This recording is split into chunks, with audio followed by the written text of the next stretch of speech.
All right. Well, I am here with John, the counter apologist, and Josh Brister of the Christian Resistance podcast.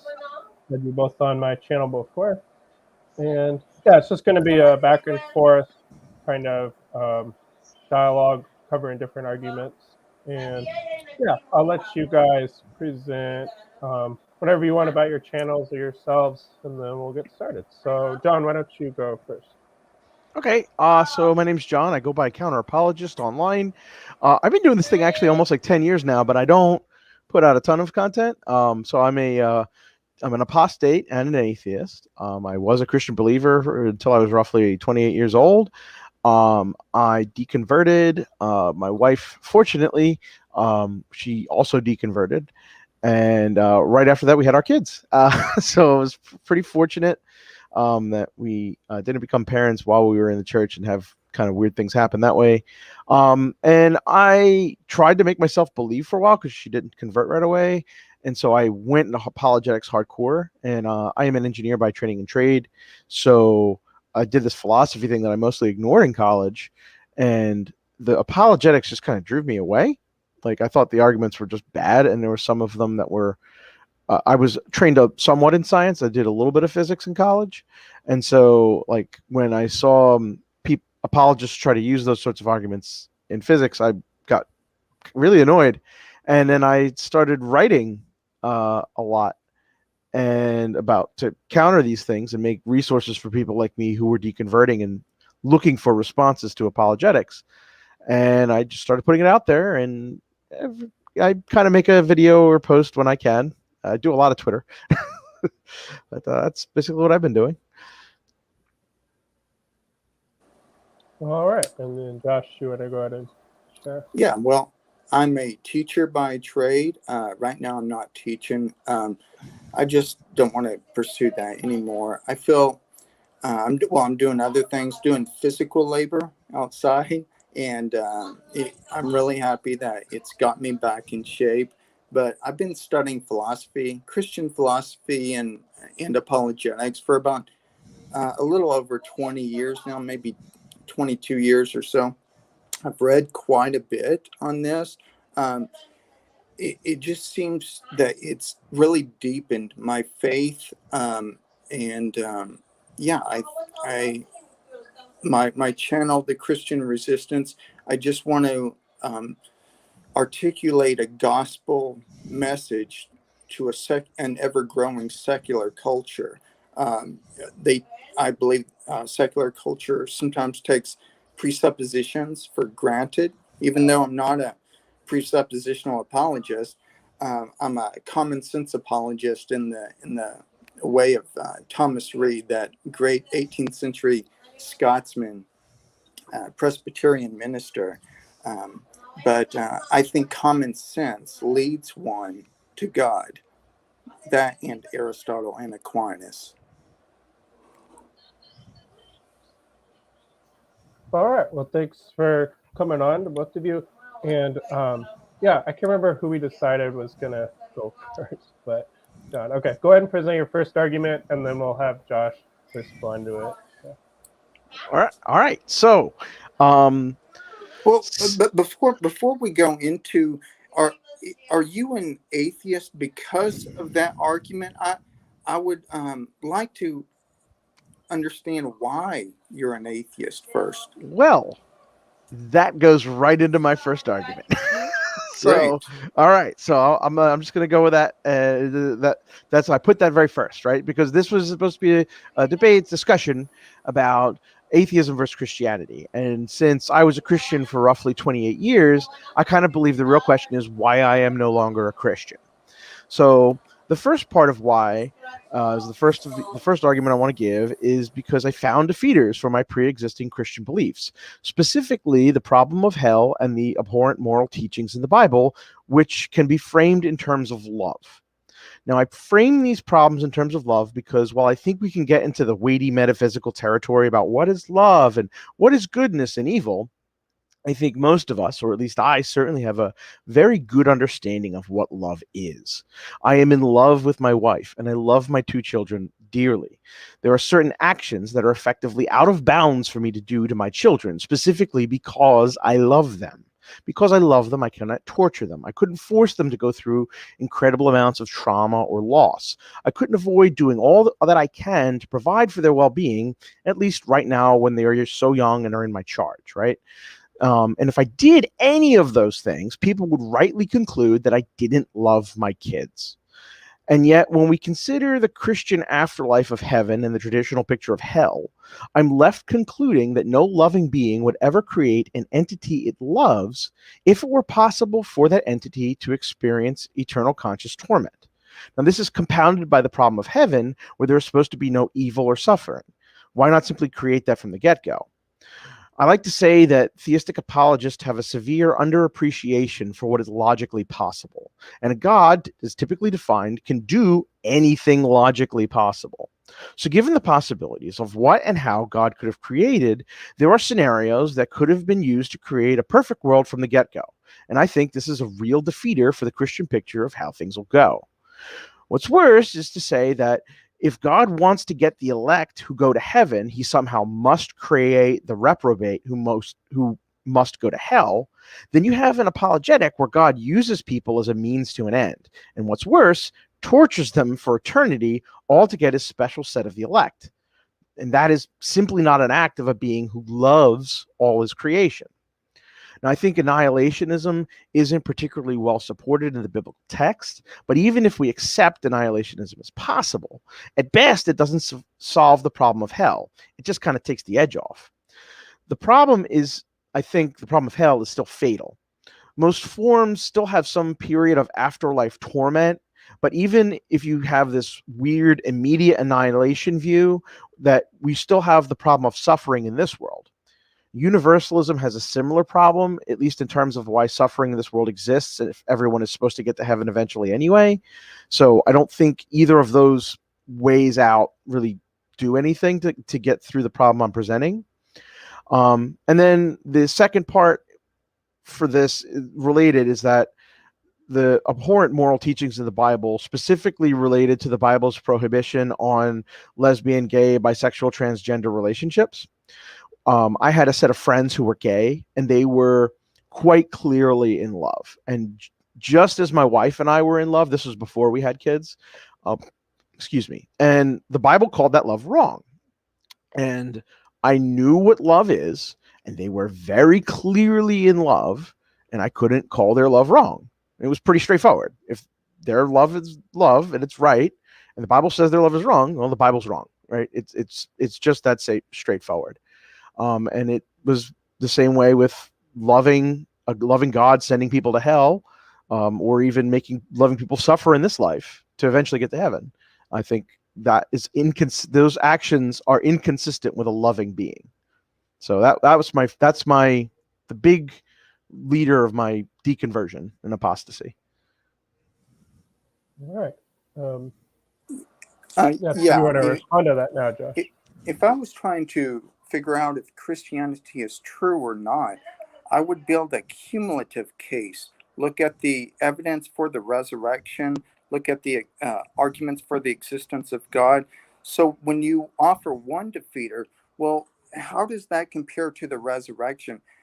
Alvin Plantinga discusses that as something called dwindling probabilities. So we're just not in a position to know. But we are in a position, if we look at your hidden assumptions in your argument, you presuppose that mankind or man has objective worth or a standard. So you presuppose, as like Francis Schaeffer says, you go from the first story, the bottom level, and you borrow something from the second story, where meaning, objective meaning, value, and purpose lie.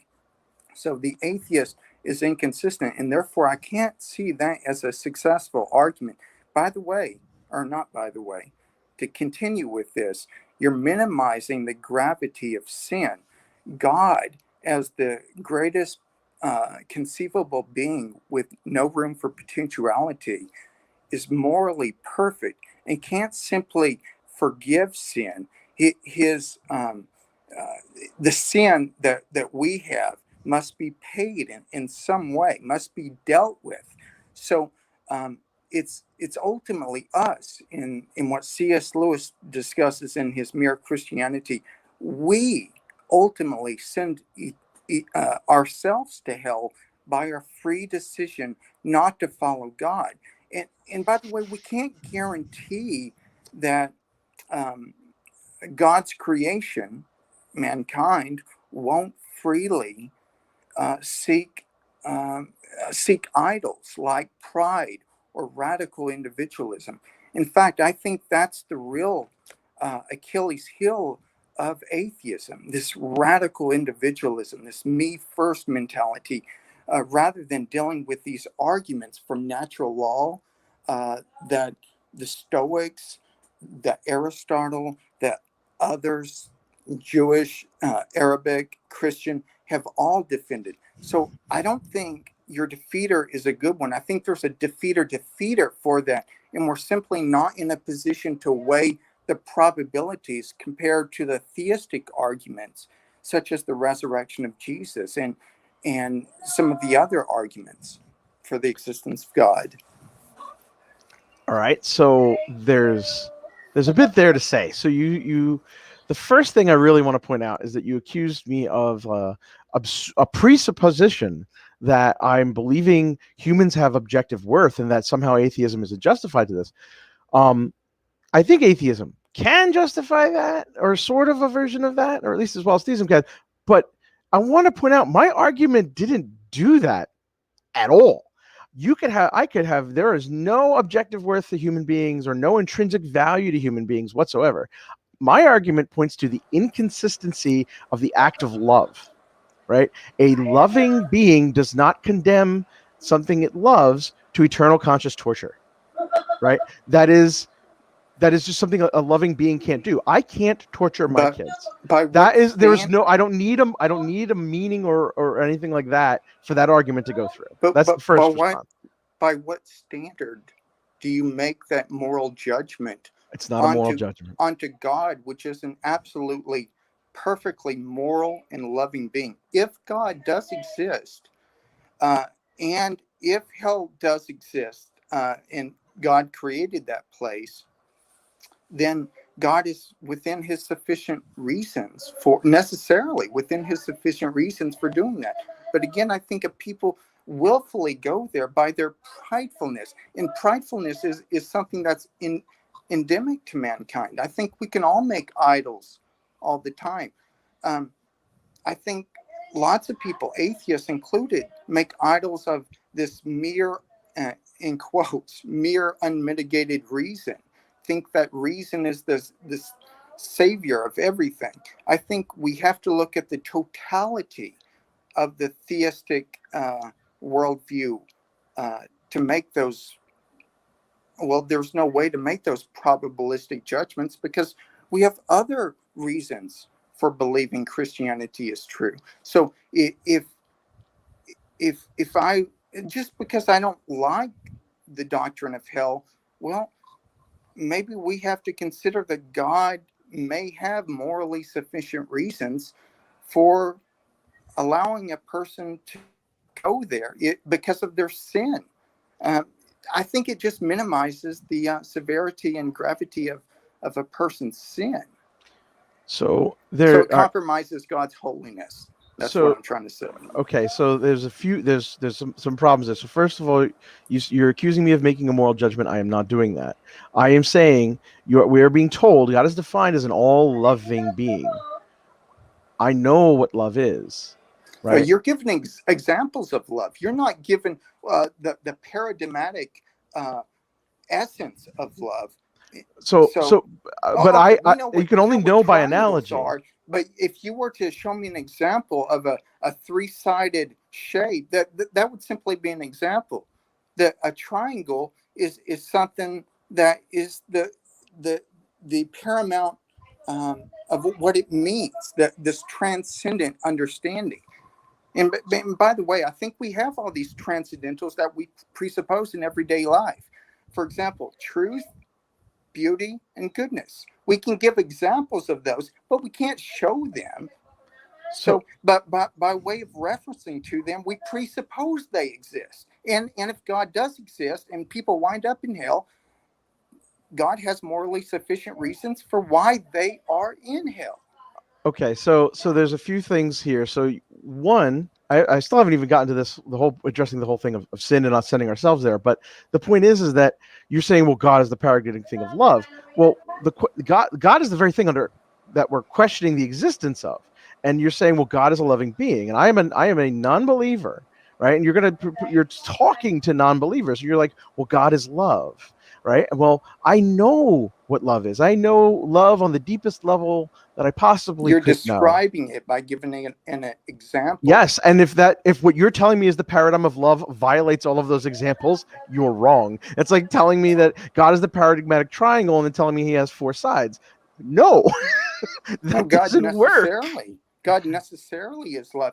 And by the way, we are limited beings with cognitive and sensory limitations. We can only look at reality through a glass dimly, as it says in 1 Corinthians. We can't see the full picture. So our cognitive limitations, we're simply not in a position to make those moral judgments that God couldn't have morally sufficient reasons for allowing people to wind up in hell. If it violates God's holiness, if God is a perfect being with no room for potentiality, and that includes morally, then and people wind up in hell, then perhaps it's our own fault for winding up there, not God's fault. So first of all, let's just go with this.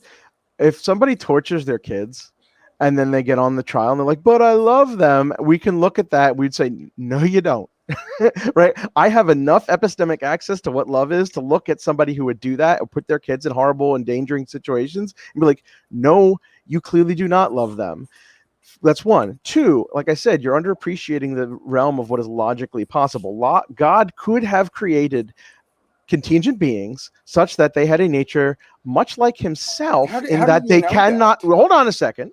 Hold on, buddy. Maybe it's not feasible for God, when God creates free creatures, that such a world exists. Maybe it's logically possible, but it's not feasible to create such a world. Then you've literally just undermined omnipotence, because God can do all things logically possible.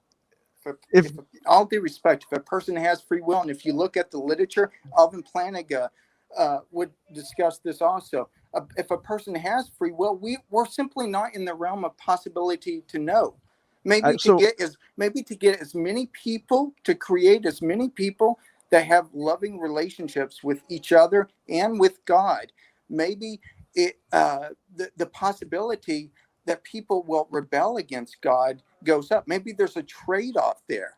I used to teach economics. Maybe there's a trade-off when God creates as many people that have free will, that have the ability to love him and to make moral judgments.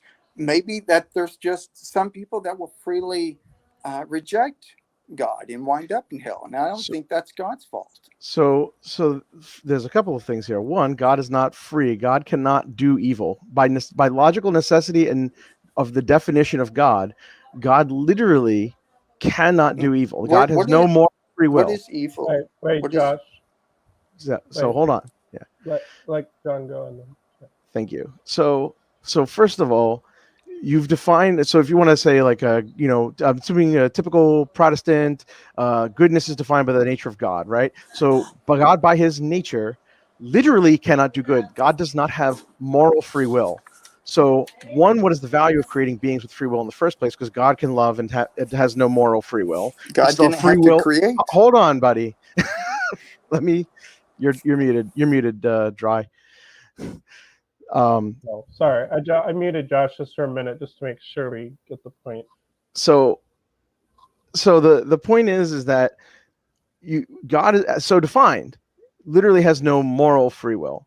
So the question is, God could create beings with no moral free will, but still free will. I could freely choose to lift my glass or not, or something like that. That's one. So that is a possible world. There's also, like you mentioned, Plantinga and trans world depravity, such that it could be that everyone freely chooses to do the evil, but then trans-world sanctity is also equally logically possible, such that everyone freely chooses to do the good. And there's no to appeal to broad logical possibilities like that, such that there's no contradiction. It's open on both sides. But I don't even see why God had to create beings with free will in the first place. We all just had loving natures. We could all love God and love each other in the maximal number for any n, where n is any natural number, any number of created beings to do such a thing.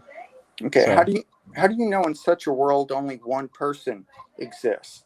How do you because know that? How do you know that to ensure that people, that the set of all people, which is one person, to ensure that that person freely trusts God with free will in a loving relationship, and winds up not in hell, in heaven, maybe the more people that God creates, and God didn't have to create, but God created because he is love, that there is a trade-off, that there will be a certain amount of people, because of a rebellious heart, that freely decide to go to reject him for following false idols, like the idol of mere unmitigated reason, which I think a lot of people do follow. So I know this because, two responses. One, he didn't need to create any beings with free will. Two, there is no logical contradiction in saying that God created n number of people, where n is any natural number, which is an infinite set, right? Who all had free will, who all would freely choose to do the good. There's no logical contradiction there. And if there's no logical contradiction, it is logically possible. And if God is omnipotent insofar as that he can do anything logically possible, then God could do that. Like there's no defeat.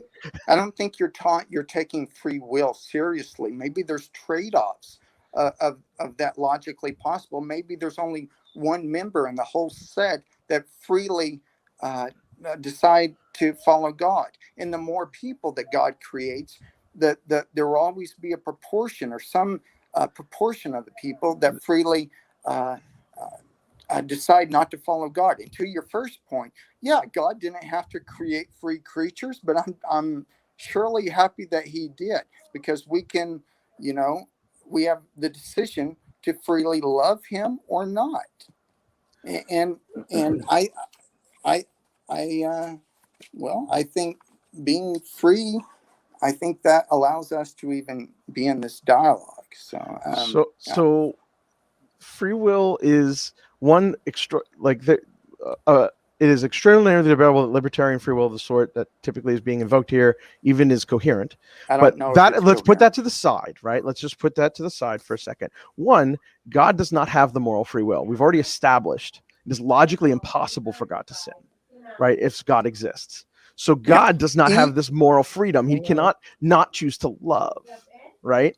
God has the moral freedom because God doesn't have to create any creatures. He doesn't even have to create. So if God doesn't have to create, but that doesn't mean that if he creates, he can't fail to love them, right? You can't love something that doesn't exist, but if he does create, he has to love them. There's no choice. He may have a choice whether or not to create, but he doesn't have a choice whether or not to love. Those are two different propositions. I understand. You're right. God is necessarily love, but God is necessarily holiness. You can't, you're ignoring God's holiness, and God can't simply be in the presence of evil or sin.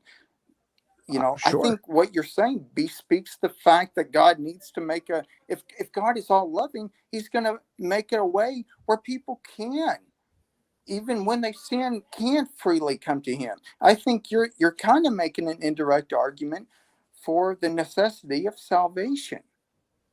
I mean, you're saying God can't be in the presence of evil, and I would agree that insofar as that in the situation I am proposing, there is no logical contradiction in God creating 155 billion people, all who freely choose to love him, right? There's no logical contradiction in that state of affairs. But also, more importantly, God did not have to create free creatures at all, because God isn't free.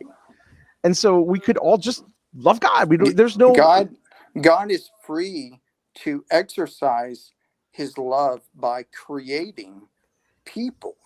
So God, God is the epitome of a free being. We're free because God created us. So I'm free to lift my glass. I'm free to have ice cream after we're done, or bourbon, or whatever. In fact, in our natures, God is changeless and can't be in the presence of sin or evil.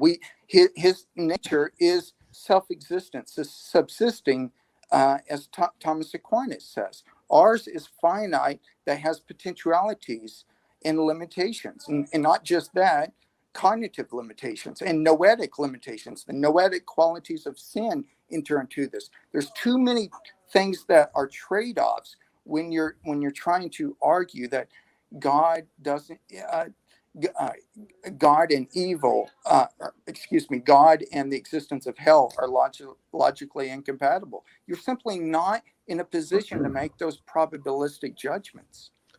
I just want to step in real quick. Sure. So is the main point, John, that you're making about hell, or is it more about the problem of evil, or do they both? Because like maybe you could siphon it off. And they're both are related. I use hell as the most extreme example.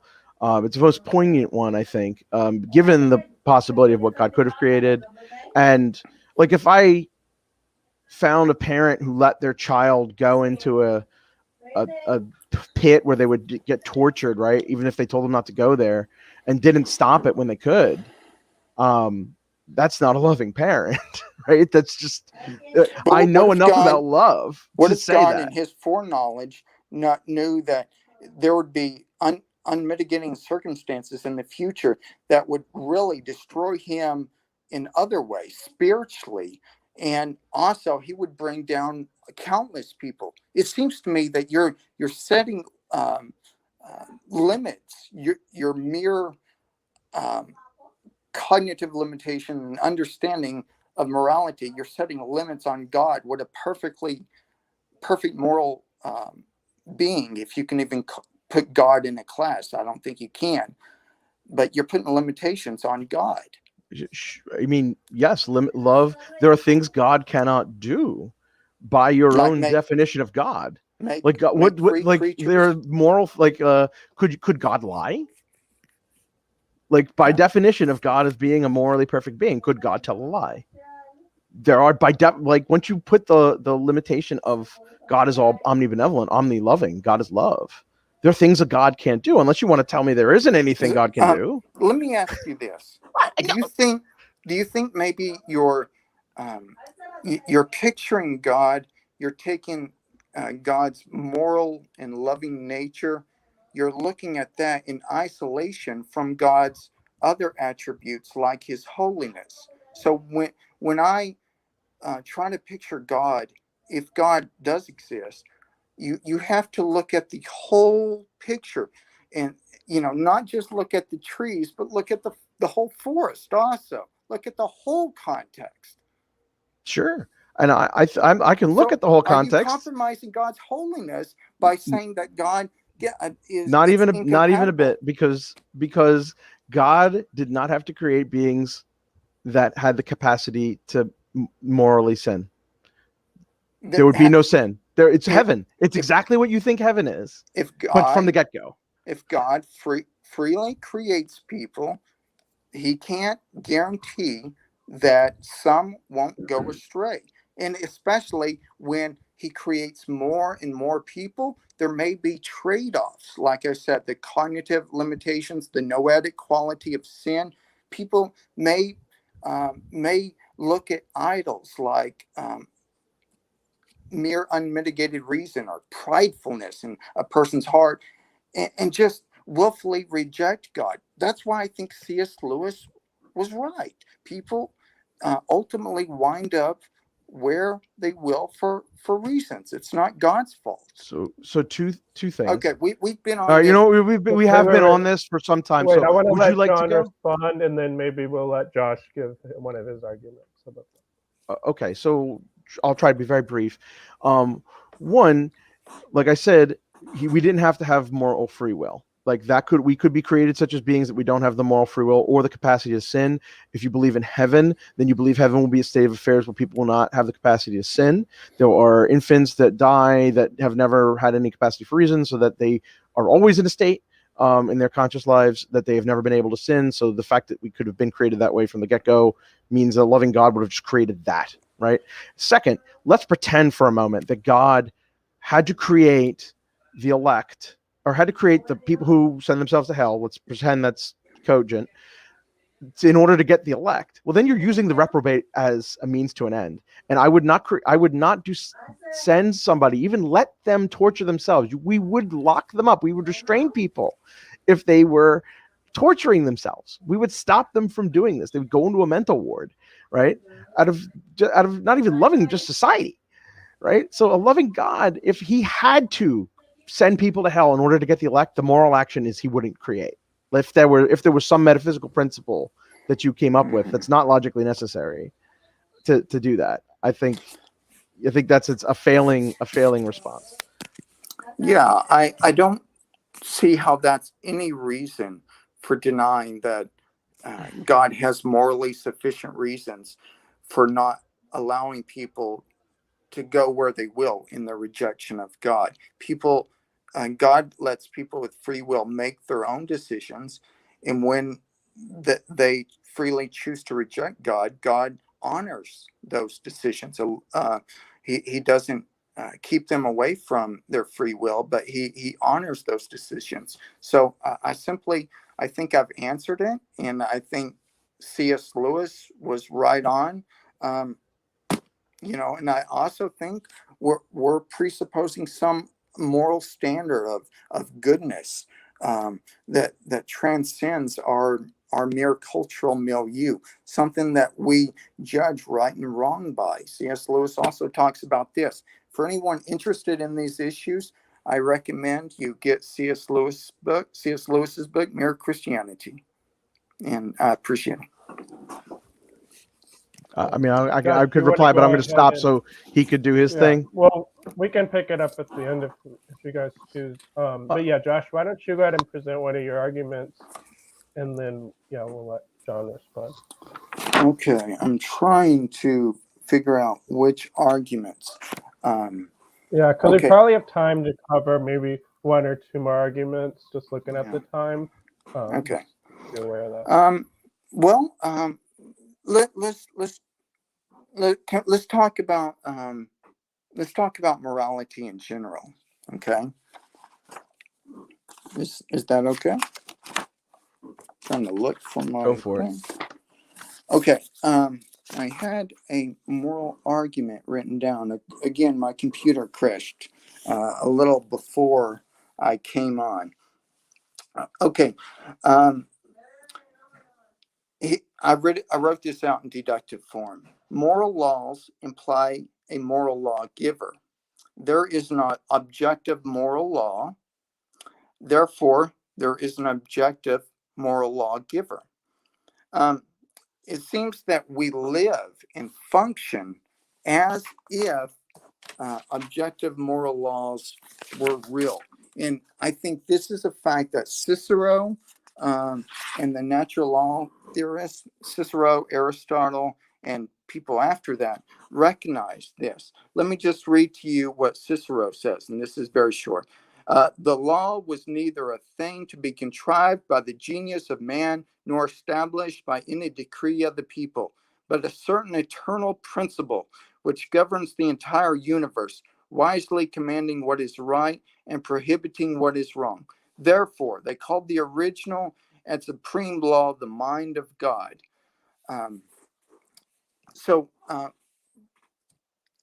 We live and function as if objective moral laws and duties do exist. If we ever say that some things are wrong or are evil or better or worse than other things, and also I'm taking up Thomas Aquinas's fourth way here, degrees of perfection, and I could use objective morality as a transcendental, as he does beauty, goodness, and truth. But even if we have a hierarchy of values, and we all have a hierarchy of values, at the top of that hierarchy, and over a long span of time, God has been at the top. So we, each of us, and each of you atheists listening out there, we are all living embodiments of objective moral values and duties. And that's how we live and function, even though out the words out of our mouth we may say otherwise, but we live and function as if God does exist, the standard of objective moral values and duties. Okay.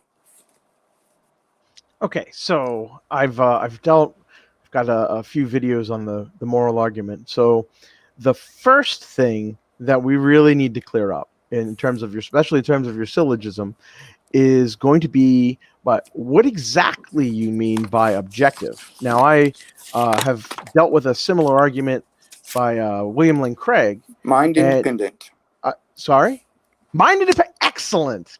Great. So you're telling me that mind independent moral values exist, but that moral values are dependent upon God, who's a disembodied mind. Your statement undermines itself. God is a mind. That's right. So if moral values depend on God, they are not mind independent by definition. On your own view. No, they're mind independent of finite minds. There must be a transcendent mind. Well, look at this. The Augustinian proof that argues for this. If we're look at the Augustinian proof in 5 Arguments for the Existence of God by Ed Feser, you could argue this way. And by the way, the 4th way of Thomas Aquinas, degrees of perfection.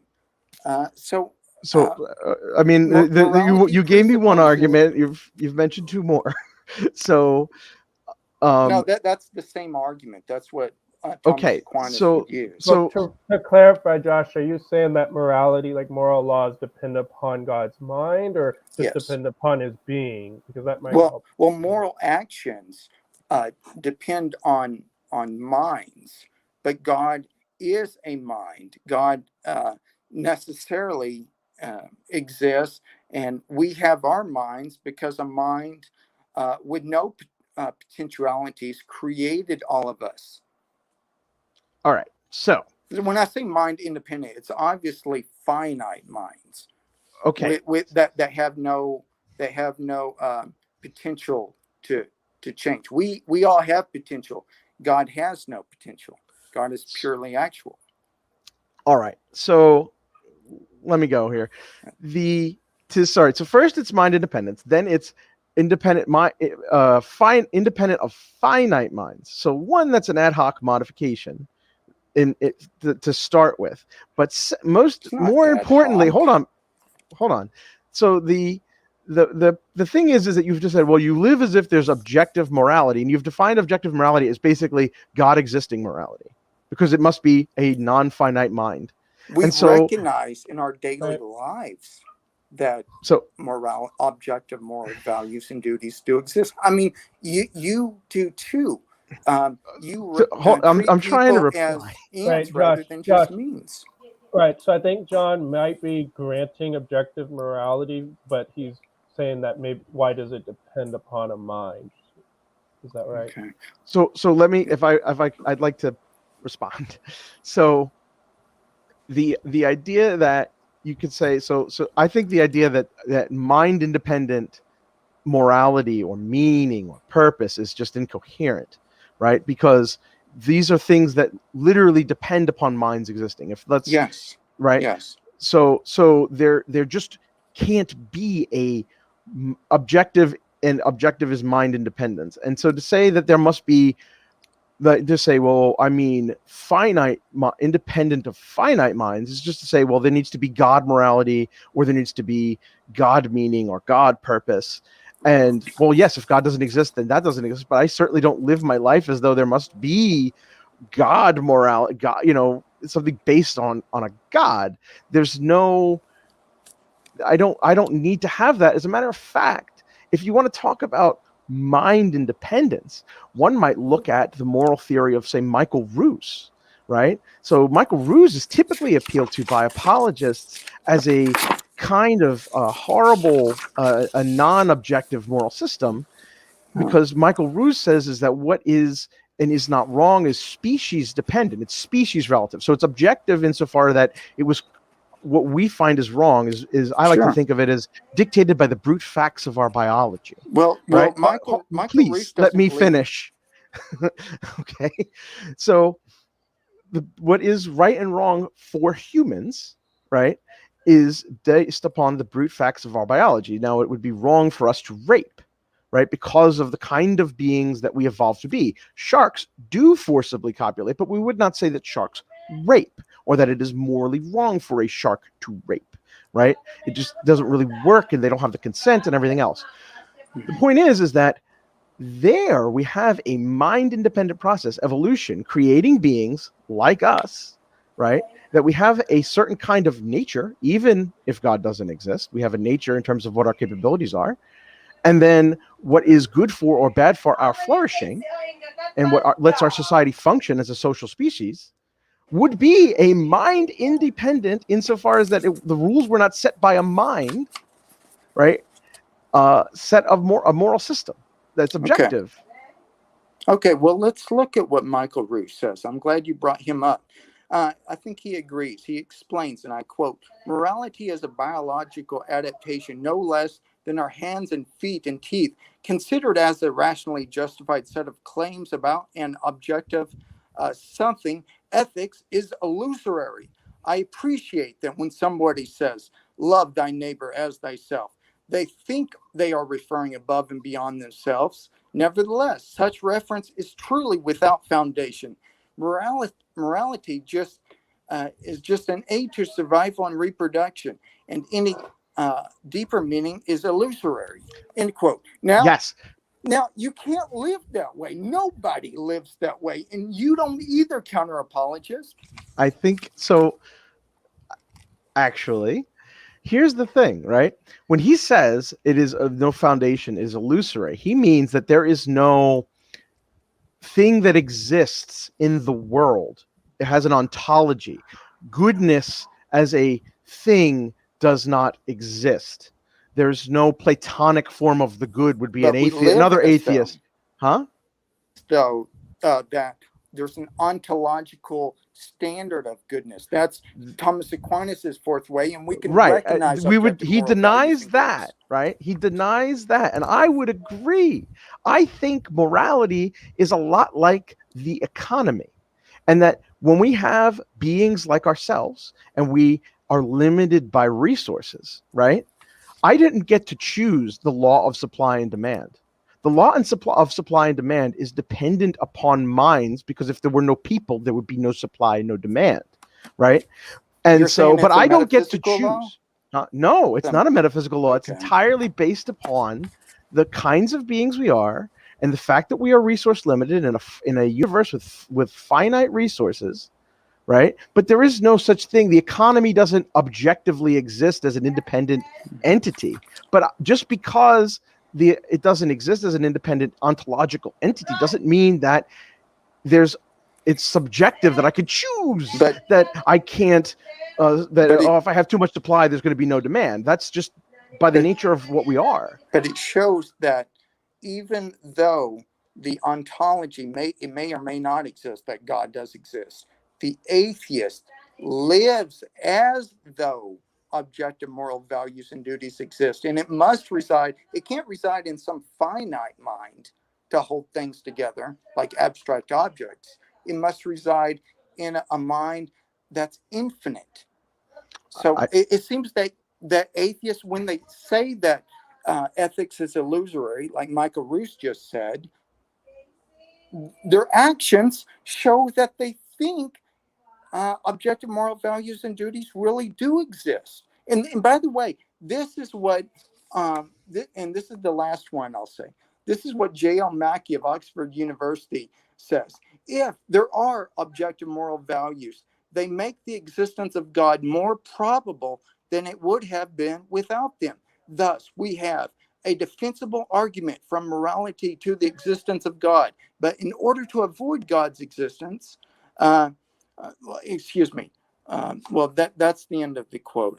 I had it. Are, So he's saying that, and that's in his The Miracle of Theism by J.L. Mackie. yes. He says basically that if there are objective moral values, that's a defensible argument for theism. Sure. And I'm saying that I don't think, and what's important is what Michael Roos is saying and what I'm saying here. Even Mackie was a famous anti-realist about morals, which arguably my position might be. You can have a big debate about that in itself. Point being, I don't think the economy has an ontology. There is no ontological basis for the economy. It does not exist if minds did not exist. I believe morality is the same. The morality is much the same insofar as there are rules that we didn't get to pick, that we can't just choose to flout, much like the law of supply and demand, right? And that is basically something we're stuck with as a consequence of our existence. Well, the natural law does something that the economy doesn't. The natural law carries with it oughts and ought not. That we ought to do something like show kindness, gratitude, and virtue to others. This so what you said about the well-being of humans. Well, in Greek, and Aristotle calls this eudaimonia. yes, Eudaimonia is the goodness, the well-being, the good flourishing life. Of the good a life, person, right? Because of his own sake, and it must be grounded in something. It's not just the well-being of creatures. It's creatures of a certain kind, and I think creatures made in the image of God, that we're able to express these objective moral values and duties with this oughtness, this goal directedness that we have, and that other things don't have. So oughtness comes from and is necessarily grounded in a relationship. Right. God has a relation with us. Except oughtness can instead be seen as being grounded in the interpersonal relationships of a society, of a species, a social species that evolved to have to cooperate in groups and create social circles, so in order to care for their young, to raise them up in order to survive. And so that's what that ought for the atheist gets grounded in. Here's the question. Why is it important for a human community to survive? What's so important about humans? Because it seems to me that you're making an elementary logical error called speciesism, thinking our species is somehow more valuable than a species of cows or ants or rabbits. The only way you can say human flourishing is a good in itself is if you presuppose some standard of goodness, and that is the natural law that carries with it that ought value. So what's so important about the survivability of human populations? I don't need to say that I think the survivability of humans is necessarily objectively, or that there's something that makes the survival of humans more objectively important than the survival of cows or goldfish. I am a human, so I care about the survival of humans, and that's all I need in order to act and live morally, is my own desire as a human to continue to live and flourish. I don't need to appeal to some objective some non-finite mind or some transcendent ontology of morality in order to live and act morally, in order to care about the flourishing and survival of humans, because I'm a human. But now you're confusing. How about you respond to John, and then how about then John gives his next argument, just because, so we can cover a little more. Unless you guys want to keep going on this one, or it's up to you guys. You can go respond. To the next argument.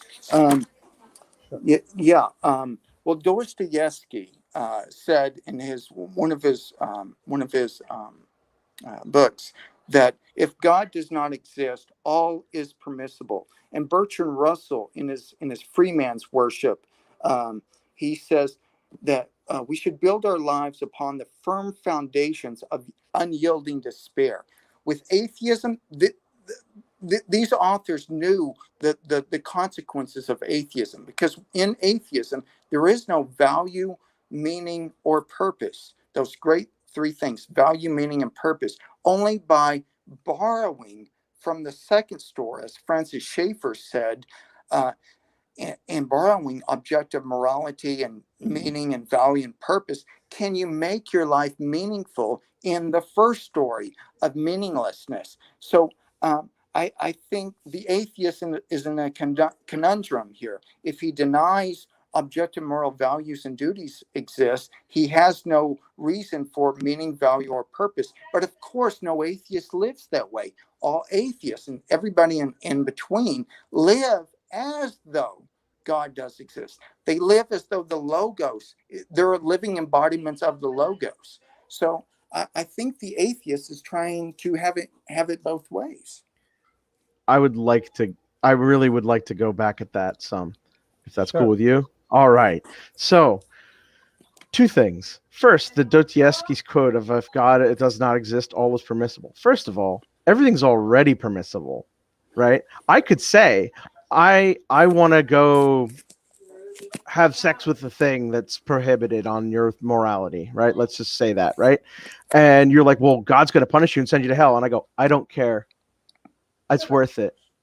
It's permissible. I could do it. I could go do some evil sin right now. Jesus Christ is not the Son of God. I've blasphemed, right? Right there. And you're going to go to hell. It's worth it, right? Because everything's already permissible. You're saying that the reason you say it's not permissible is because theoretically there's a hell and you're going to be punished. You care about your avoiding suffering. You have to care about avoiding suffering in order to avoid doing something bad. In order for it to not be permissible, is that there's some consequence, is really what is being meant by the consequentialism. Not consequentialism, just that I need to avoid. Dostoevsky's quote presupposes that if there's no God, then there's no hell, and therefore you could do whatever you want because there's no consequence. And the reason that hell is scary is because we have an intrinsic caring about our own well-being insofar as I want to avoid intense suffering. Right? Well, hold on. What I just said didn't even mention hell. It just mentioned life without God is ultimately meaningless without meaning, value, and purpose. Well, the Dostoevsky quote talks about if God does not exist, then everything is permitted, right? And so what does that mean? The implication there is that God will punish the people who violate the moral law. Mm-hmm. I don't understand any other way to interpret what Dostoevsky is saying in that quote. So that's one. But two, you say there's no meaning, purpose, or value. Well, but we're right back to this objective thing, right? Where you're like, well, it's non-finite minds, right? Like, I live as though I have my own purpose. All I need is subjective purpose. And I think the only kind of purposes and meaning and values are inherently subjective, dependent upon a mind. Now, if you want to try and make a distinction between a finite mind and an infinite mind, you can, but then I'm just denying that God meaning and God purpose and God values exist. And I don't live that way. I live as though my subjective meaning and value and purpose exists. That's all you need is the subjective part. You treat people as means, not as ends? No, I don't. Because I don't want to be treated that way myself. And if I do start treating people as means and ends, then there are consequences that will negatively impact my well-being. Consequentialism, is that your argument then? No, I'm not saying consequentialism in terms of I'm saying consequences are the enforcement mechanism. Right before then, you had the assumption that you wanted to be treated, or you treat people how you would like to be treated, correct? Isn't that's showing value. Why in a subjective, a mere subjective universe where there are no objective moral values and duties, why should that be honored? Why should that be honored? So there are two responses here. There's a moral, there's the thing in that I evolved to be part of a social species. And so it is in my nature to work with the group insofar as that we want to work with the group. And in order to do that, right, I'm going to follow that rule. So that's You're confusing it. You're confusing epistemology with ontology. Of course, by the evolutionary processes, which I concur on, we, over a long period of time, have learned have perfected virtue and learned how to treat others. But that doesn't speak to the ontology, the ontological grounding. So you're confusing epistemology with ontology. I don't need an ontology. It's like economics. It's just like economics insofar as that all you need to exist for that system to exist is a species of primates that evolved to be a social species. I deny that there is some existent ontology of goodness. I know that you deny that, but you're living as if the objective moral values and duties were real. It seems to me theism is more explanatorily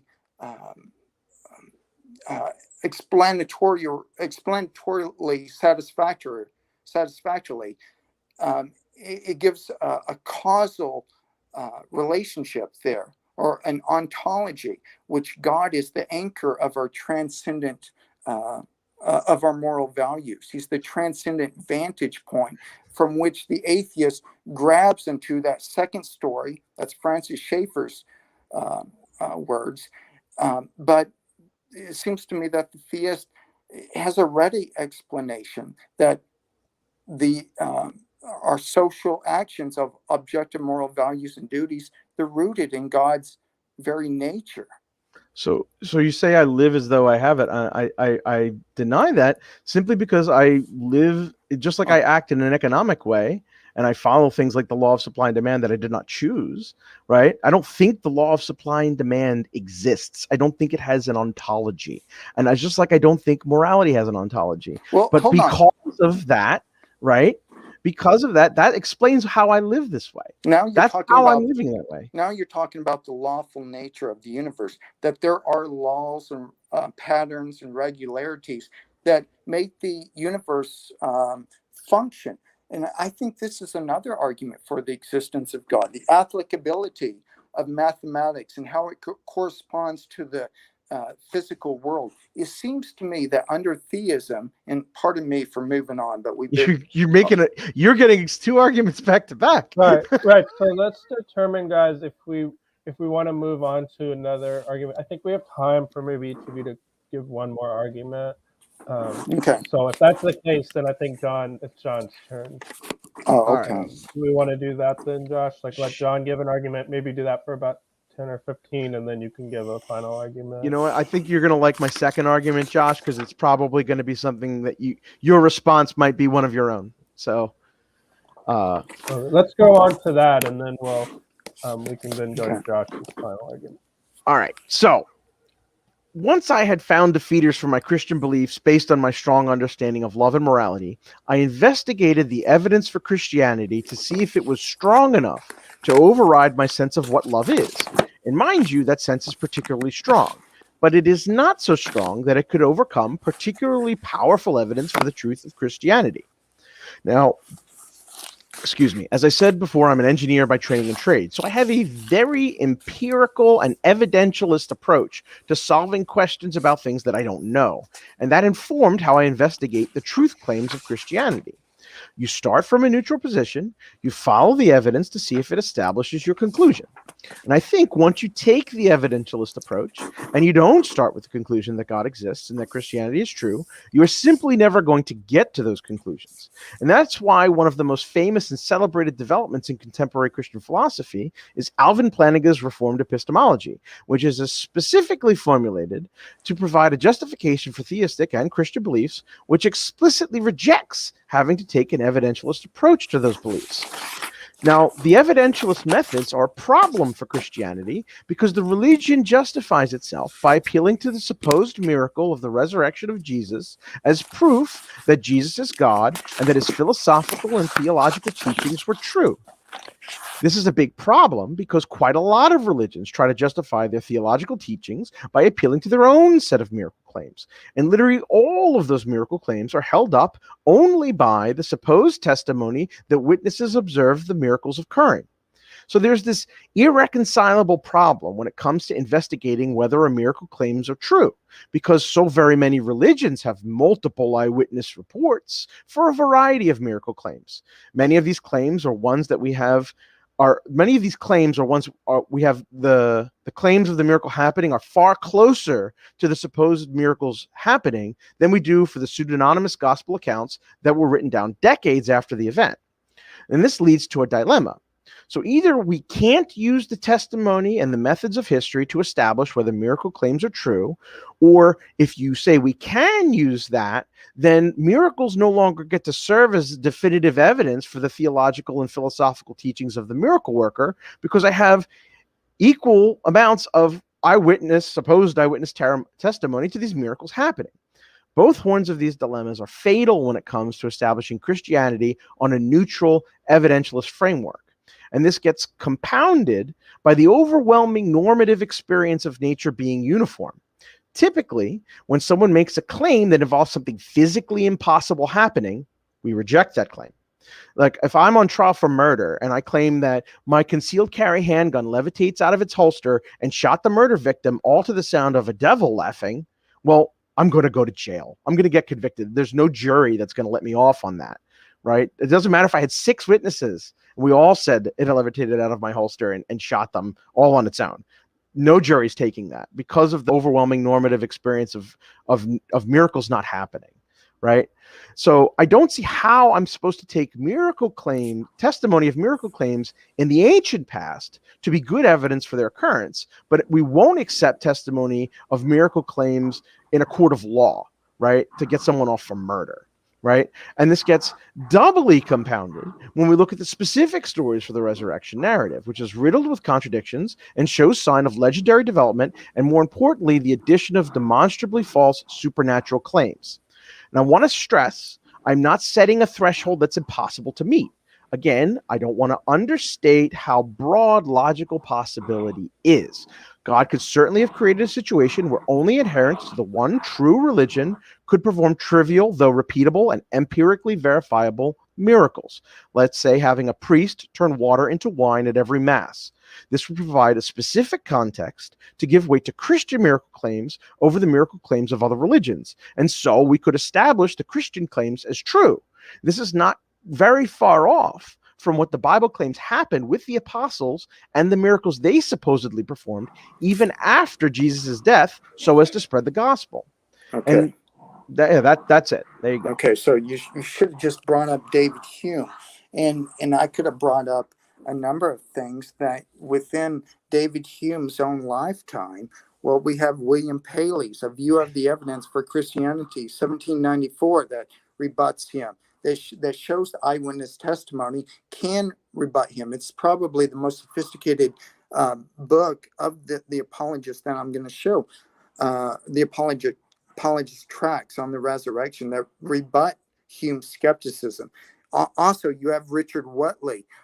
He satirized Hume's thesis that miracles shouldn't be believed in because of their evidence by a pamphlet called Historical Doubts Concerning the Existence of Napoleon Bonaparte. And this was in 1819 when Napoleon Bonaparte was still alive. Since Napoleon's exploits were so fantastic, so extraordinary, so unprecedented, no intelligent person, according to Richard Whatley, should believe that the events actually happened. So it's actually on the testimony of people that you can overcome these initial probabilities concerning that miracles do not happen. John Earman, in our own time, has also rebutted David Hume. And David Hume's argument is demonstrably false. He wasn't aware of the probability calculus. He only discusses the background knowledge that miracles do not happen.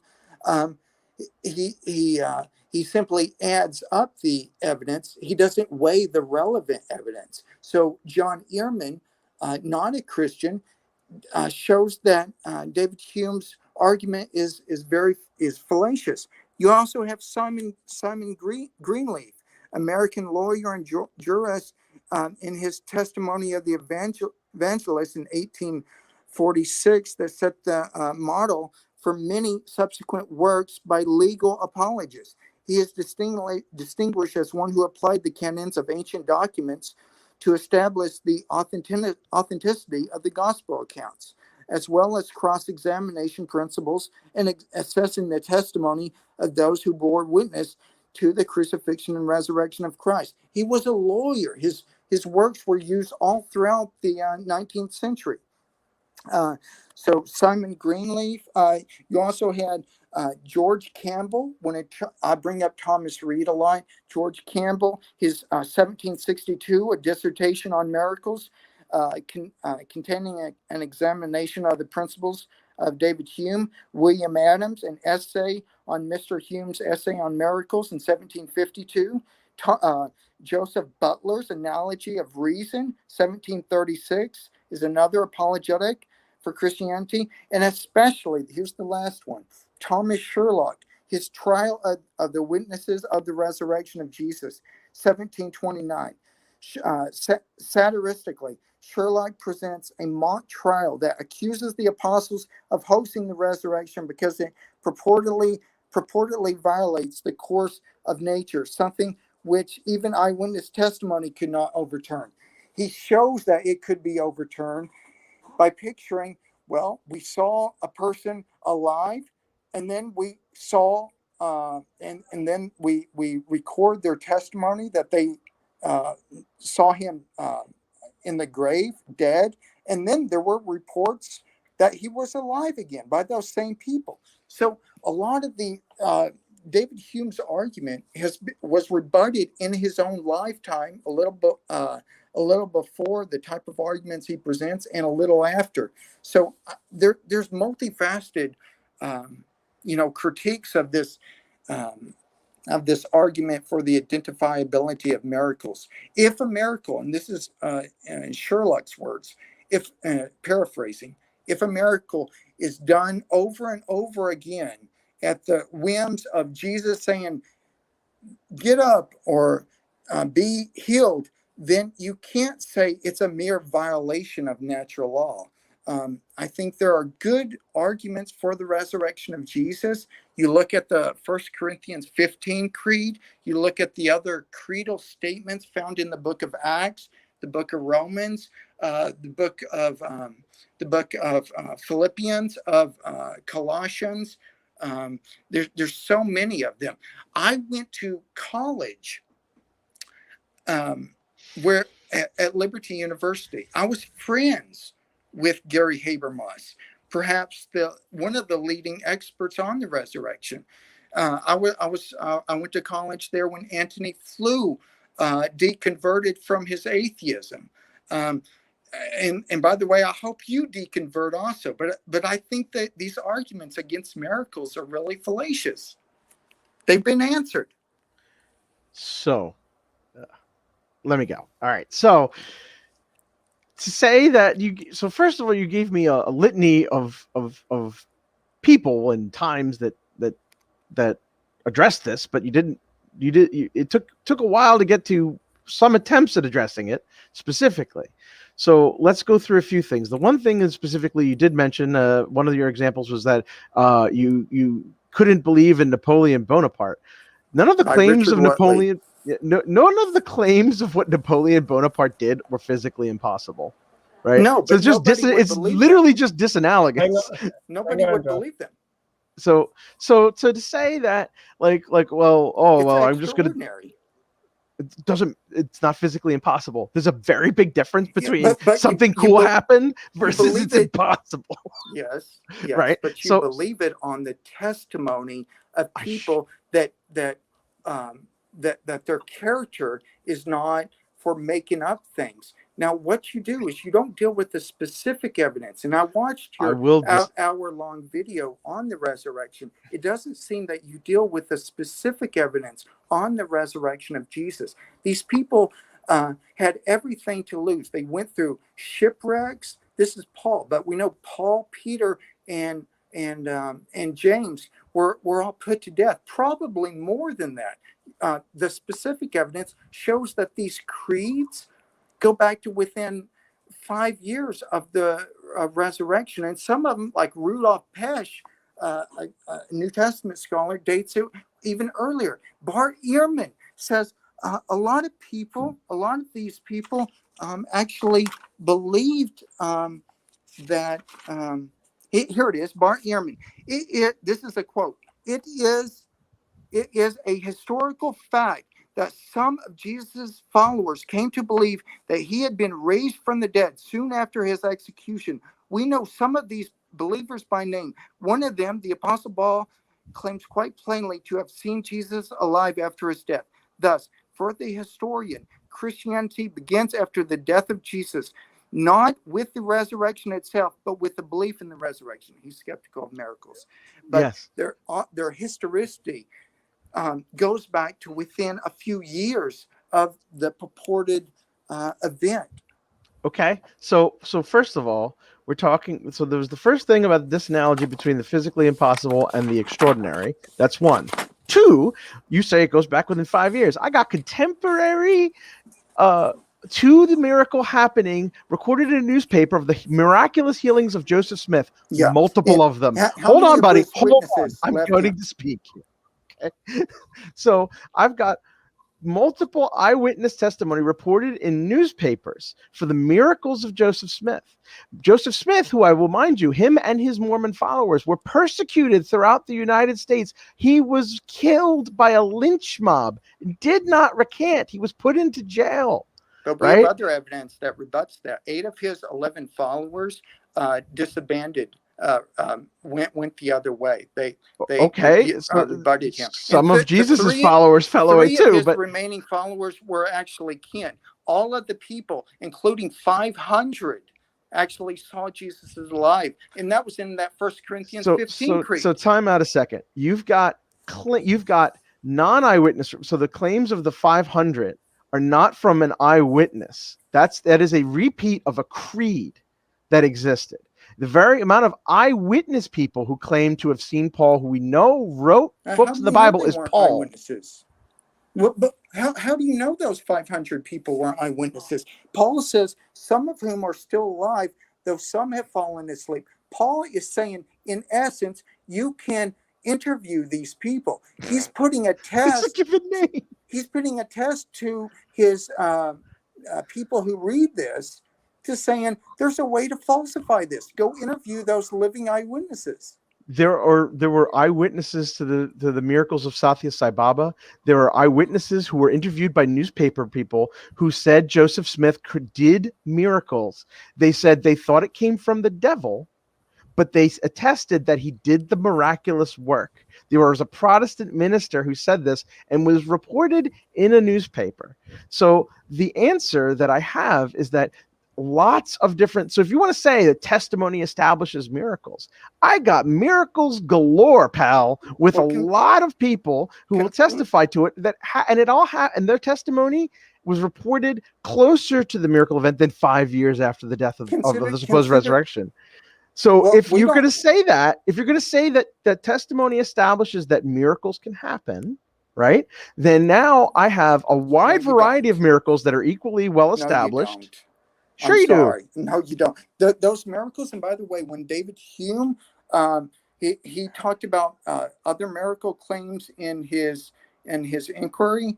Those were refuted by some of these authors that I listed. But even if miracles sometimes happen in other religions, look at what Wolfhart Pannenberg says. He says, the resurrection of Jesus takes on such important significance because it's not just anybody who is risen from the dead, but because it's Jesus of Nazareth, whose execution was instigated for his blasphemous claims. If the God of Israel has raised him from the dead, this means that the God of Israel has clearly vindicated those claims to which Jesus was crucified. Those other people, with all due respect, I bet you can find their grave. So I can't find the grave of Jesus because it would have been likely that he was thrown into a ditch. That's one. Two. Hold on. We know where it is. We know where it is.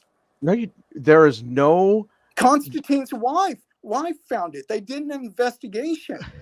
We probably know where the Holy Spirit. What biblical scholar is going to tell you that you know the location of where Jesus's grave is? No, they were. We don't know with certainty. We don't know with certainty, but in all likelihood, they found an empty grave 300 years after when Constantine's wife showed up. That's one. This was the resources of the Roman Empire that went back there and talked to people, actually did an historical investigation, and they found it under a pagan religion. Constantine was 300 years after Jesus died. Like, you're going to tell me you're going to do an investigation on where the tomb of a person who died 300 years ago is, and that's reliable? No. I'm saying it's more reliable because they didn't venerate the empty tomb because Jesus was risen. But because there was no empty tomb. That's why they didn't venerate it. Well, one, why but that's one. But two, why are you skeptical of the empty tomb, John?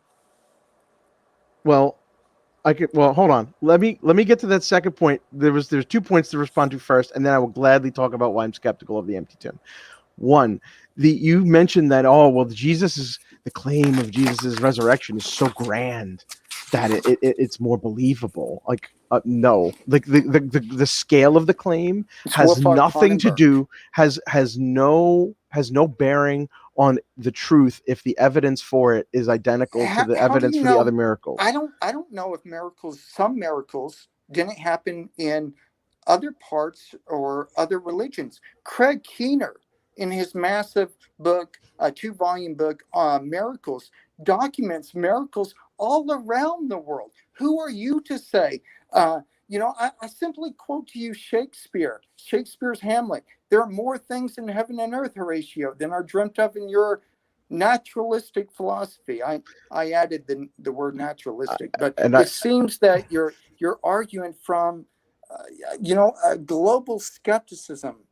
So the fact of the matter is that there are, one, if you think there's more to heaven and earth, that there's certainly probably a lot less in reality than in the dreams of religious fanatics, right? It's when they make up these stories. And so when I look at this, there are types of miracles, right? There are the kind of miracles that are non-verifiable, right? And that is basically the overwhelming, that is the totality of miracle claims. There are no empirically verifiable miracle claims. I gave an example of what an empirically verifiable miracle claim that could be done in such a way by God right now that would give us the context to say miracles happen, and they only context. I don't see how that's a good argument. How do you know that God didn't perform a decisive miracle in first century Palestine in about the year 30 and doesn't need to perform all these miracles today, but keeps the world in existence, sustaining it in existence? I don't see what, if Jesus's resurrection was the decisive miracle, then God doesn't need to keep repeating miracles because he's already acted decisively in history. And by the way, Paul gives a way to falsify it. He says, if the resurrection did not happen, our preaching is in vain and it's worthless. And he gives witnesses. There's no falsification there, first of all, right? You could interview some of these witnesses. He's there was saying no name. You could. Now you're being overly skeptical. You're telling me I can interview people? Like, he told me, you could go interview these people, or not you, but like people in Paul's audience could interview people. But you just said, well, there's 500 people. Well, you can go interview them. 500 people saw me float up in the air today. You can go interview them.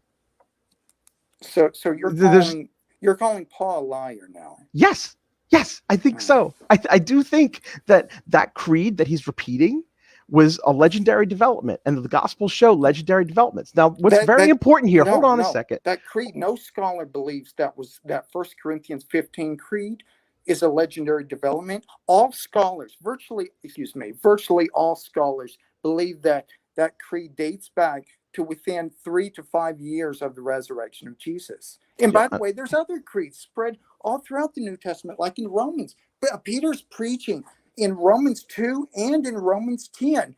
He quotes Psalm 16:1, says that David is still in his grave, seeing decay, but Jesus saw no decay. He's telling his audience, both Peter and Paul, to go check it out. We know Paul goes to Jerusalem in probably AD 36. He talks about that in Galatians 1 and 2, that he met with Peter, John, and James. And he was also there at the Jerusalem Council.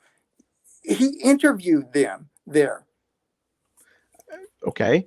The point being was, so I never got, you keep interrupting me. So the point was you admitted that other, like Craig Keener in his work, which is terrible, but let's just take it at face value. You said if you take it at face value, he's got miracles happening in religions all over the world. So if you're going to tell me that other religious miracles exist and it happened, then that provides evidence for their theological truths. So the minute you have the plurality of miracles, hold on. As when you have a plurality of miracles, and the miracle is supposed to be the evidence that proves the theological and philosophical truths of the miracle worker, and you admit that we have equal evidence, or that there's evidence of miracles happening in other religions, you have undermined the ability of the miracle to be the evidence for the truth of the theological and philosophical claims.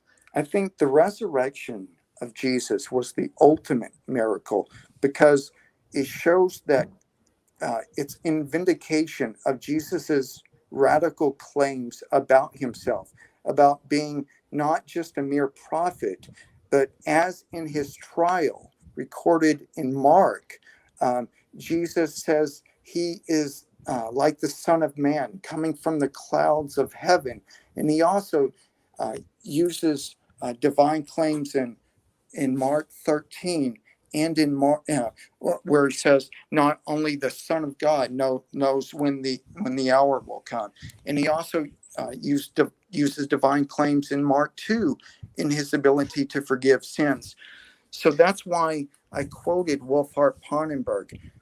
We're not simply in the first or second quest for the historical Jesus, but there's been a radical change and that's why I quoted Wolfhart Pannenberg. He bases his whole case for Christianity on the resurrection of Jesus, just like I do now.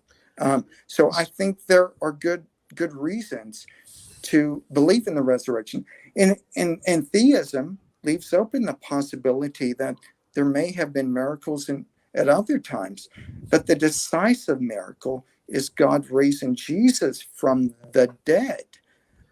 So I don't know if these other miracles happen, but the naturalist or the atheist has only one live option. It's to explain away the miracles because of an a priori anti-supernaturalistic bias that doesn't even leave open the possibility that God raised Jesus from the dead. The evidence for a lot of these other miracles is not very good. Okay, how about John? How about you respond to that, and then maybe we can do Josh's last argument, and then we'll probably.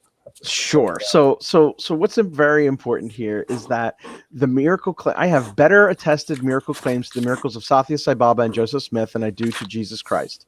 The people who came, Jesus Christ's miracles, at best, the earliest thing you have is Paul. Then you have a bunch of pseudonymous gospels after the fact, written literally decades after it, which have additional false supernatural claims in Mark and Matthew in them. So that's one. Two, the sheer fact of the matter is that, like you said, we have testimony, some close, some well after the fact, much like Jesus's, of miracles happening in other contradictory religions. And what we don't have are repeatable, empirically verifiable miracles that could be happening to this day. If God existed, God could do that. God could give us the method that we would use. We interpret historical claims in light of our contemporary experience. Yeah. But so, Josh, please. Right? So the fact is that because we don't have any of that, and God could provide it, it seems to me the more likely explanation is a lot of these people either made stuff up or had grief. Somebody had a weird hallucination, and then things rolled with it. Legendary development happened. Like Mark, we know the earliest copies of Mark did not have the appearances of Jesus, and that's the earliest gospel. And it did also not have any claims that that believers could handle poisonous snakes and drink poison without being harmed. Like, that was false when the time it was written. It was demonstrably false at the time it was written. Yes, it is an addition, but it shows that that false supernatural claims were added to a gospel account. We know this. That's centuries after. And by the way, there are Well, where is it? I So don't have it. I don't have in front of me. What you argue for is the principle of uniformity. Say we can't know about the past unless we have analogy to the present. Um, what you're arguing is uniformitarianism. Now, you're using those criteria to exclude the possibility of miracles, seeing particular one-time miracles in the past. Uh, this is why I quoted to you Richard Whatley's his book showing the extraordinary events surrounding the life of Napoleon Bonaparte. There were all kinds of I'm not going to go into the various books that criticized Hume's argument for against the identifiability of miracles. Antony Flew makes a similar argument, but basically the argument you're given is from a liberal Christian named Edward Troeltsch, who gives that argument that we can only know things in the past from analogy to the present. I agree, but you're going too far. You're arguing uniformitarianism and thus excluding the possibility of miracles. For anybody watching this, I recommend that you get Michael Lacona's The Resurrection of Jesus, a new historiographical approach. I think it will clear up a lot of this stuff. The evidence for a lot of these other events and claims, they're not good. I think theism is on better epistemic grounds when it comes to miracles, because it can either explain something naturalistically, which most things are, or supernaturalistically. It has that option available to them. I brought this up in one of my other famous dialogues with somebody, but I think a lot of skeptics try to explain away the miracles rather than dealing with the specific and relevant evidence pertaining to the resurrection of Jesus. Okay, so do we want to keep going with this or another argument, or go to Josh's argument there? I'll leave it up to you guys, because we got about 10, 12 minutes or so, and then I'm going to wrap it up just so we don't. You know what? I think maybe 10 more minutes and that's it. Okay, let's. Yeah. So, what topic do we want to do? Do you want to present your other argument, or do you guys want to circle back to an argument presented? I have one argument. Okay. Well, yeah, I have one argument that I want to present. 1 second, please. Okay. Here we go. This isn't from morality, but it starts out with this. We all live as if God exists by presupposing and infusing objective meaning, purpose, and value in our words, sentences, and communication as a whole. And by doing this, we also presuppose that our cognitive abilities and sensory perceptions are functioning properly. So there's a way to see the world. Consider that it seems to me that atheism is presumptuous, even at the level of sensible objects. We hear sounds in the range of frequencies extending from about 20 to 20,000 hertz. We see light whose wavelengths are longer than about 380 millimicrons and shorter than 760 millimicrons. Even as passive observers, we have access to only a portion of physical reality. For an active observation, for an object or an event to have any meaning or for it to have any saliency, we must already be tuned to perceive it. We must have a framework of working assumptions in which to interpret it and to classify it. for us to understand physical reality, and to even understand or to communicate, we must have an explanation, a logical explanation. This, as you probably already know, is the principle, the principle of sufficient reason. There is a sufficient reason for everything, including what we do, including our aims, desires, our goal directness, even coming to this dialogue. Now, if atheism is true, the universe is a brute fact, with no explanation, no rational explanation. So why should anyone think that anything any atheist says, including you, counter apologist, why should anybody think an atheist has anything rationally to say if atheism is true? So you got a couple of things there that were all right. So there's like a presuppositional thing, and then you invoked the principle of sufficient reason, and you talked about the universe being a brute fact. And boy, would I love to talk about brute facts, because brute facts are inescapable even on your own worldview. No. So let's explain. So you said God did not have to create, right? You said God, we did this earlier, God did not have to create, right? So the fact that we exist is contingent. So there's no reason that God created. God has no necessary reason in order to create us. God loves us. But he didn't. You told me he didn't have to create us. So No, you're he either going to didn't. have a modal. You're looking at you either have brute facts or you have a modal collapse. Because if you what'll happen is that if the fact that God chose to create us, but he didn't have to say that we're contingent. Because if God had a necessary reason for him to create us, then we're no longer contingent. We're necessary. No, God didn't have it. That's Benedict Spinoza.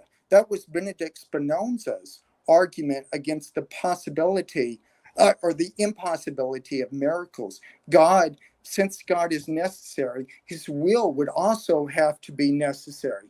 No, God can have a timeless and changeless intention where the cause and effect are simultaneous. Now, if you're going to say that causes a change in God's action, I don't have to say any of that. Those would be Cambridge properties. Those aren't really changes. I'm not talking about that. I'm talking about whether or not if God didn't, either God had a necessary reason to create us, in which case we're necessary, we're not contingent. God could not have failed to create us. But if you say God as a free act decided to create us, that is a brute fact that has no explanation. There's no necessary grounding of that fact. God has a variety of hold on. So God has a wide variety of properties. So if you say God is loving instead of hateful, I dispute that. God is not loving by nature. No, God doesn't have a properties. He has ways where we can perceive God. God is an absolutely simple being. So, but don't you ground moral goodness in the nature of God? Yes. Okay. So God has a nature, right? Yes. Okay. Also, God is a Trinity, right? God has a property of being a Trinity. And God has the property of being loving. God has a property of being loving. That's the way you describe God. Our limited cognitive faculties and limited perception. By the way, it talks about this. It talks about this in 1 Corinthians 13:12. It says, "For now we see through a glass darkly, but then face to face. Now I know in part, but then I shall know even also as I am known." So because of our cognitive limitations, that's one reason I brought up perception and cognition. Okay. So the point is that you say if God has a nature, God's nature is loving, not hateful, right? God's nature is truthful, not deceptive, right? And those are all, in this view, they have to be brute. The fact that God is a Trinity has to be brute. You have no way in order to escape. The fact that God freely chose to create us has to be brute. If it's brute, it has no explanation. There is no explanation for why God. God either has a necessary reason to create us. In light of his own nature, God is necessarily loving and necessarily good. You're just naming properties. So the reason that God is loving, God is loving. Hold on a second. You keep going, bro, and you don't let me respond. So the fact is that you say, well, God is necessarily loving and not hateful. Well, the fact that he's loving and not hateful is you're telling me that he just is those things. Well, those properties. He's necessarily you're calling a bunch of properties. They're not properties. They're not properties. If he's not, they're ways to perceive God with our limited cognitive abilities. So as finite creatures, as contingent beings, we have a limited way to apprehend God. We can't comprehend God, but we can only hope to apprehend God, and that we do through the transcendentals, through beauty, goodness, and truth, how we live as though God does exist. So if you're telling me God has a nature and that nature is a certain way, if you don't want to call it a property, I don't know what you want to what you care, but to say that he has certain things, that he has certain aspects and not others, and there is no reason for that other than, well, it's necessary. You're just looking at a whole bunch of contingent things, like the fact that he's a Trinity, and that has to be what give me a necessary derivation that he's a Trinity. Well, I don't know. Well, okay, then you have undermined. Well, you're just assuming that it's necessary. You just start with the assumption that it's necessary, but it's a contingent property. Hold on. You asked me, give you an argument. If the resurrection of Jesus occurred, that would confirm Jesus's divine claims to who he claimed to be in Mark 14 and Mark 13 and Mark 2, in other places also. So God, he's a second God. It doesn't have to be a Trinity in the same person. There's no claim of a Trinity in the Bible. No. Well, right? It doesn't talk about lots of things in the Bible, but we learn through that by progressive revelation. God revealing things through the historical process, just as I won't go that, but we learn through things through the historical process. That's what councils are for. That's what counts. Okay, listen. So the fact of the matter is that when you tell me that, well, God's a Trinity, but I don't have an explanation for why it's necessary, but it is just necessary. You're giving me a bunch of properties that, by all rights, appear to be just as contingent as my own existence. Because why God is a Trinity instead of a quintuple, and then telling me, well, it's just necessary because I'm assuming it is, and there must be some reason for it. Hold on, I gave an argument though. I gave an argument for it from the resurrection of Jesus. How that confirms. He's God, and if that's right, well, God is a plurality, and it also talks about the Holy Spirit being God at his transfiguration and at his baptism. It implies that, but there's other places also. So the fact of the matter is that you wouldn't have to say that it's a Trinity. It could just be another God. You just don't have a monotheistic thing anymore. That's so the fact that's a caricature of what a Trinity is. It's three persons with one nature. I'm well aware of the incoherence of what you're trying to describe as a Trinity. It's not incoherent, but it's mysterious. Simply because you don't understand it doesn't mean it's incoherent. You make a number of metaphysical assumptions about being in personhood in order to avoid the contradictions inherent in the Trinity and in the incarnation. This is what you're saying, John. You're saying that your limited cognitive abilities, you're saying that the Trinity isn't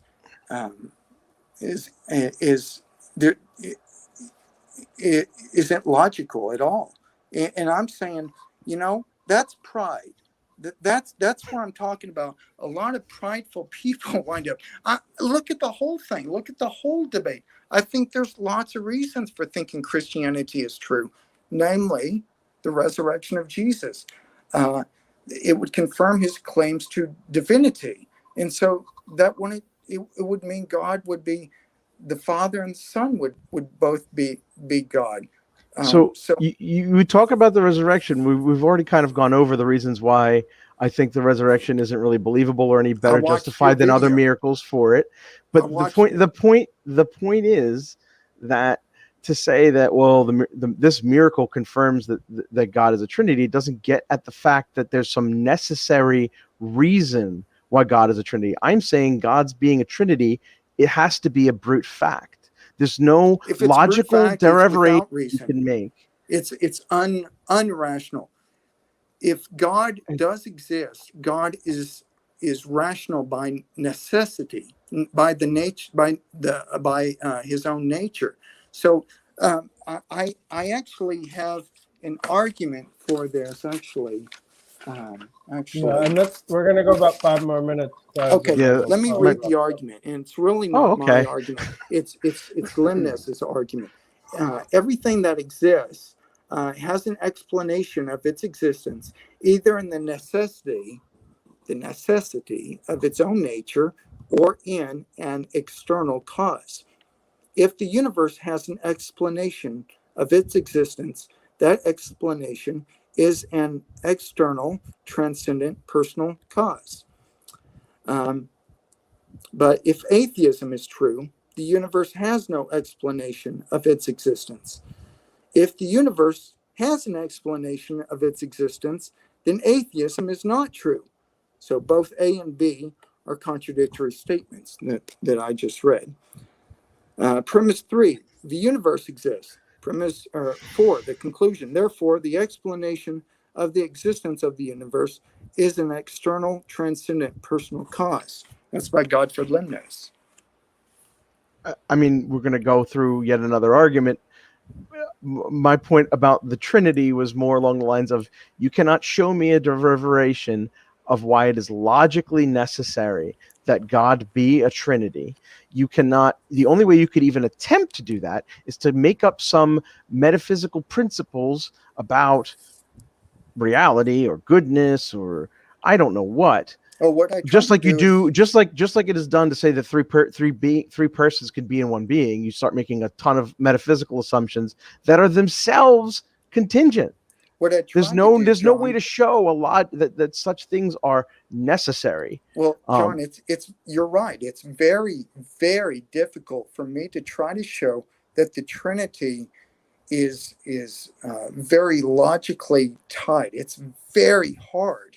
That's why I gave a historical argument that's more plausible for the resurrection of Jesus that would imply that. So it's an indirect argument to show that Jesus was not just a mere person or a prophet, but he's God himself. But it is very hard. But why should I think I completely understand, everything about God? I mean, me as a limited and finite being with the noetic qualities of sin, there's lots of reasons why I can't see clearly. And I think we all can't see clearly. So I'll let John respond, and then maybe we'll have quick closing. Yeah, we'll have to close it. So just the most important thing is well, I gave a historical argument. I could grant you that. I don't, but for the sake of argument, I grant it. Jesus has to be part of this Trinity. That doesn't explain that it was necessary. I'm saying that the fact that you conceive of God as a Trinity is itself brute. So the fact that you say, well, God has to be a Trinity because this resurrection happened, doesn't get you out of the fact that it's a brute fact, and the fact that God created us freely is a contingent thing, and there is no explanation for it other than, well, God contingently willed it, because it has to be by your own thing, a contingent definition. Otherwise, you have a modal collapse into necessary. I'm not even going to attempt to say it. You have a modal collapse. So the fact is that brute facts are basically going to be inescapable. And I think that the universe's properties are brute. I would agree with that. And I don't see how that limits my ability to give explanations in limited contexts based on my limited senses and how I preserve a world given in a context that is understandable only by people that are like me or beings like me, right? That's what the meaning that gets shared between us. I could talk all day to a goldfish. It's not going to understand me. Okay. Well, it seems that I'm not sure if you dispute the principle of sufficient reason or not, but I do know this, that theism, that the origin of the universe and what is behind the universe that keeps everything in existence is a necessary being with no room for potentiality. Because he's necessary and has the ability to create or not create, he's built up in rational principles. For us to even have the possibility of having rationality or intentions or goal directedness, he must be at least that much rational, because what's in the effect can't be greater than the cause. That's the law of proportionate Right. causality, which goes along with the principle of sufficient reason. Okay. For the atheist who says that the reason for why the universe exists is simply a brute fact is the lack of explanation, and it obfuscates the principle of sufficient reason by saying we can't go there, we can't ask that. But I think if you're consistent, you're going to use the principle of sufficient reason. That's one reason why I brought up perception and cognition, about passive and active ways we apprehend the physical phenomena around us. Because if we don't have a principle of sufficient reason all the way down, then there's no reason to trust our cognitive faculties. We would be skeptical of them. This is one thing that Robert Koons has brought up and Alexander Proust. Anyway, I think I have given an argument. I think I have tried to show all these arguments are more plausibly true than not. I remember in 2004 when I was at Liberty, and when Anthony Flew converted. I talked to Gary Habermas. That's when I wrote a paper on miracles, on David Hume and on Benedict Spinoza. Benedict Spinoza was skeptical of miracles because he said if God has a necessary will, if God is necessary, his will also be necessary. I think John is bringing up a slightly an argument from Spinoza. That argument has been thoroughly debunked. So has David Hume's argument from people like John Ehrman and Richard Whatley, and his talk about Napoleon Bonaparte by Thomas Sherlock, by so many others. Anyway, I think that theism is on a better epistemic grounds than atheism. And this will be my closing.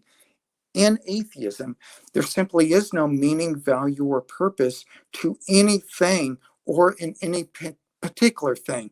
All ends in the grave, all was for nothing, and all is for nothing. But of course, no one lives that way. We all live as a hierarchy of values does exist. We all function as if objective moral values and duties do exist. Anyway, that was my closing. And thank you. John, do you want to give a closing? Sure. So let's just, there was quite a lot of extra arguments there. So I'll try and close with this. So what's important here is to point out when I make these arguments about like hell and things like that, is I'm not even making a moral argument. I'm making a consistency with love argument. When you tell me that God is supposed to be love, I'm going to base that on what my experience of what love is. And if we were to look at a warden who simply locked his prisoners into a prison and let them do what they will and torture themselves, and they wouldn't let themselves out, or they're not letting themselves out, but he just didn't stop any of it, we'd arrest that warden, right? That is, and especially if that warden said he loved those people, we would say, no, you don't, right? We have enough epistemic access to what love is. And if you tell me that God is a paradigm of love, well, then you've robbed it of all semantic content. The word love, I don't know what that even means anymore, right? So simply to just look at that in terms of a consistency point of view, I don't have to invoke any transcendentals. I don't have to invoke any morals. I'm just looking at the consistency of what I know love is. I always start with what I know, and I know what love is. I think we kind of beat the miracle thing pretty well. I believe the fact of the matter is that the fact is that we have so many contemporary experiences of we have a lot of testimony from contemporary accounts of miracles supposedly happening from a variety of contradictory religions, means that you either can't use miracles testimony as evidence establishing a miracle has either happened, or you undermine the ability of a miracle to act as evidence for the truth of the theological teaching. In terms of what we say about like the principle of sufficient reason, you say these arguments have been answered. You're going to have a hard time finding a lot of contemporary philosophers that are going to sign up for the principle of sufficient reason. It is not universally held. The fact of the problem of modal collapse is a real problem in modern philosophy. The idea of brute facts being inescapable is also a well-established field. I understand this is all controversial. I've pointed to a variety of things that you believe about God that appear to be contingent, and they can't have some kind of an explanation. And to even attempt to give explanations for them, or to appeal to a variety of metaphysical principles that themselves would appear to be contingent. They didn't have to be that way. You're going to come up with some set of brute things in order for any theory to do any kind of grounding for what reality is. And in terms of, let's just say, rationality, one of the things that we didn't really talk about, what atheists believe or what they can believe. And we do believe that the universe, material reality, is generally fundamental. Something has always existed. And I tend to think that something material has always existed. And the material reality has a variety of properties. And the laws of nature would be a description of how that material reality operates. And the laws of logic would simply be another facet of the laws of nature. It simply just describes the brute properties of the material universe. And like I said, I think brute facts are literally inescapable even on your own view. And the last thing that's, I think, most important, people talk about objective meaning, objective purpose. Well, there is no mind-independent objective meaning, purpose, or values, right? Everything's going to be mind-dependent. And if you want to add a stipulation about finite minds or infinite minds, well, then you're just saying that God values and God purpose exists. And I don't need that. All I need is my own subjective desires and my own meaning. I get to create my own meaning. God, if he exists, creates his own meaning and purposes. I give myself the same, right? That's all I need to explain why I live the way I do. And I think it's incoherent just to talk about any kind of mind-independent values or meaning or purpose or anything. And I think it's quite plainly ad hoc to say that we're going to amend mind independence to be independent of finite minds. I think that argument simply just doesn't even get off the ground. And so these are the reasons why I think these arguments for theism fail. And I think we have good evidence on the basis of what we know a loving being would do. And we would point to the problems of hell and the problem of suffering and how evolution, we were created by a painful and cruel evolutionary process that's not the act of a loving being. And so that's the reason why I'm an atheist. It's because a loving being simply can't do the things that we know have happened. It's that simple. Thank you so much. Thank you so much, John, for participating in this debate dialogue. After listening, I just don't think I could have enough faith to disregard my Christian belief, Christian faith. I think it's built on a cumulative case, but I do appreciate interacting with you. You're a nice guy. I looked at your in the back there. I think you have some cool background stuff. So I'm kind of a kid too at heart. So anyway, it was good talking to you, good dialoguing with you, and yeah. Well, thank you for having me. I appreciate it, Dry Apologist. I appreciate the debate. Thank you, Dry. Yeah, thanks for coming on, and thanks to the audience for participating. And we'll go ahead and end it there.